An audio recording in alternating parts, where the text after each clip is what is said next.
3, 2, 1 and halo teman-teman, kenalin gue Zian. Ini video kedua gue. Di video kedua ini gue mau sedikit ceritain tentang behind the scene-nya video mulai aja dulu gue yang pertama. Sebenarnya video ini lebih diperuntukkan untuk gue sendiri karena gue pengen punya satu video sendiri tentang behind the scene-nya mulai aja dulu. Tapi di sisi lain gue pengen sedikit ceritain juga beberapa hal yang terjadi di belakang layarnya mulai aja dulu. Pertama yang baru gue sadarin adalah ternyata ngomong di depan kamera itu nggak gampang.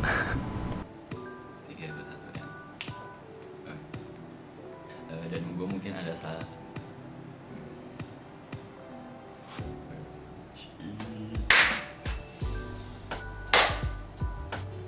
Mungkin gue tahu informasinya tapi gue belum pernah tahu seberapa rumitnya ngomong di depan kamera.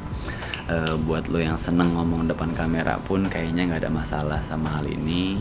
Tapi buat lo yang nggak biasa atau nggak terlalu seneng depan kamera, akan jadi hal yang cukup challenging dan ya mungkin gue harus terbiasa dengan hal ini. Mungkin karena gue terbiasanya di belakang layar atau nggak di belakang kamera, dan sekarang gue harus ngomong depan kamera, jadi ya itu adalah mungkin salah satu hal yang harus gue biasain untuk ngomong depan kamera.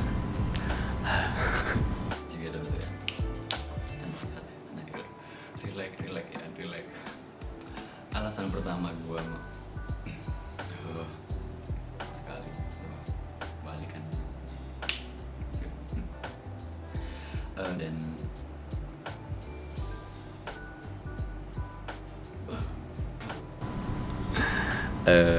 dan apalagi gue juga harus menyiapkan skrip, atau sebenarnya skripnya nggak yang ribet-ribet banget. Gue ngasih poin-poin besar aja dan sisanya gue improve sebisa gue. Terus yang kedua adalah gue nggak nyiapin greeting opening. Biasanya kalau di awal-awal video YouTube tuh yang kayak welcome back to my channel atau halo guys, selamat datang di channel gue. Yo what's up, kembali lagi di channel gue. Mungkin karena emang gue belum kebiasa aja untuk ngomong kayak tadi welcome back to my channel atau hal segala macamnya, dan ya mungkin perlu dibiasain. Gue di video yang mulai aja dulu sebenarnya goalsnya itu adalah take video, edit video, dan upload secepatnya. Karena mungkin lo yang nonton video gue yang pertama yang mulai aja dulu itu pasti tahu gue udah pernah bikin video opening sebelumnya tapi akhirnya nggak gue upload karena menurut gue bikin suatu hal tuh udah gede duluan di awal. Gue banyak banyak ribetnya lah di awal, padahal sebelumnya gue belum pernah bikin video di YouTube. Jadi untuk 3 hal tadi, take video, editing, dan uploadnya gue minimalisir seminimal mungkin lah yang bisa gue kerjain. Jadi di sisi kualitas dan hal-hal yang lainnya sebenarnya banyak yang gue minimalisir supaya gue bisa ningkatin kualitasnya sesuai dengan kuantitas yang gue bangun di awal. Jadi gue yang penting punya habitnya dulu bikin video, entah itu berapa banyak yang bisa gue kasih waktunya, tapi yang penting gue disiplin sama bikin videonya dulu. Abis itu gue naikin kualitasnya sesuai dengan kuantitas yang udah gue bangun di awal. Dan yang terakhir adalah spare waktu gue bikin video di Instagram. Di YouTube, spare waktu gue untuk bikin video di YouTube yang gue rencanain dalam waktu seminggu itu adalah 3 jam untuk take videonya. Terus sisanya gue sisain untuk editing.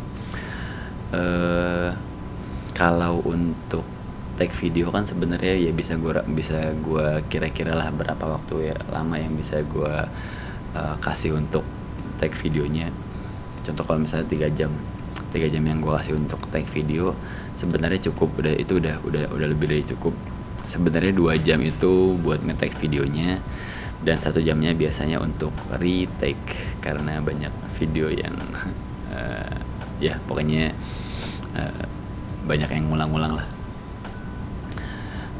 Jadi di situ gue belajar banyak hal tentang ngomong depan kamera, terus meminimalisir effort yang bisa gue lakuin karena sebelumnya gue nggak pernah bikin video. Terus yang ketiga adalah spare waktu yang gue kasih itu ada seberapa dalam jadwal gue, dan gue bisa kasih itu untuk bikin videonya sih. Oh iya, gue juga belajar gue belajar untuk artikulasi yang jelas di video ini. Jadi kalau misalkan di video ini belum terlalu jelas pun ya gue harus membiasakan diri untuk ngomong dengan artikulasi yang lebih rapih dan lebih terstruktur lagi. Dan ya mungkin itu aja yang pengen gue share di video behind the scene yang mulai aja dulu. Harapan gue sih semoga lo yang nonton, atau lebih tepatnya lo yang nonton ini dan lagi dalam keadaan masih bingung untuk memulai hal-hal yang baru karena overthinking atau karena ketakutan sama hal-hal yang sebenarnya belum pasti terjadi, gue menyarankan lo untuk coba mulai aja dulu. Karena yang gue rasain adalah gue dapet belajar banyak hal, justru lebih banyak daripada yang gue perkirakan di awal ketika gue belum mulai bikin video di YouTube ini. Dan sebenarnya prosesnya pun masih panjang, ini masih di awal, tapi gue udah belajar banyak hal. Dan ya semoga lu yang mau mulai bikin sesuatu atau mencoba hal yang baru bisa belajar lebih banyak dari hal-hal yang sebenarnya nggak pernah lu kira sebelumnya. Itu aja sih. Thank you udah nonton. Dah.